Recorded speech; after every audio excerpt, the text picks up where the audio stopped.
with everything that's going on, people are panic buying and people are stocking up on store cupboard essentials, things that won't go off. Now, the government is saying there's absolutely no need to do it, that we have loads of food and there's no need to worry, and we are heeding their advice. We're not panic buying at all, but I am in the old city and I want to show you this really special place. I'm in a small alleyway in the residential Muslim quarter, and I walked into a small shop, like a little convenience store that sells about 5 different things, and I've come into the back and I am in, it's barely working today, but I'm in a factory of tahini, sesame paste.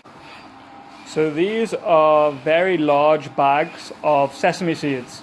You can see that they've been imported from Nigeria. And in this factory, which is very clean and not really working today, over here in this big machine, they will dry the sesame seeds. In this machine over here, it's an oven. We will roast them. The tahini that you will buy back home won't be roasted, but here they sell a very special smoky, peaty roasted one. And over here is where the action is happening, and this is a grinding stone. This factory, this grinding stone itself, which is made of volcanic basalt, this grinding stone is over 120 years old, and they produce here the most amazing tahini. Let me open up some jars here.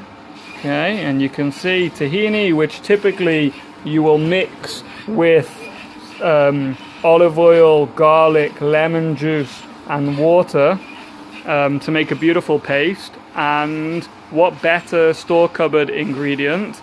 The other thing that they make here out of sesame is halva. Halva is the ubiquitous snack of this region, made with sesame seeds and honey or sugar. And I'm going to buy some tahini and I'm going to buy some halva. I wanted to show you one of my favorite places to eat in the Muslim Quarter.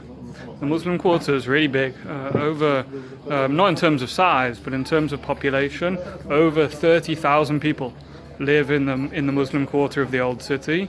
You have some parts of it which are very touristy, just full of knickknacks made in China.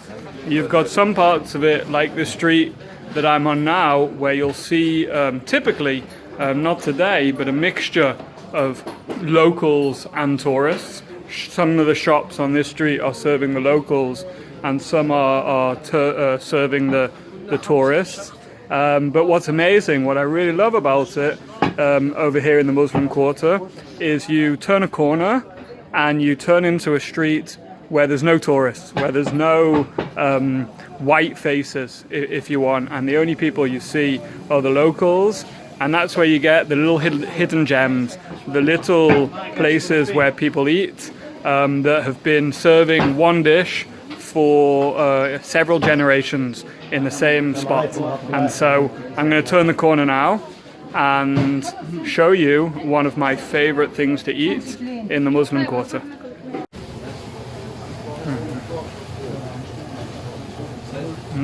Here you can see that there's this little hole in the wall here. Okay, they're not letting people sit because of the rules of eating publicly, but on a normal day they have seating for a dozen people, and they have this little barbecue and they are cooking kebab.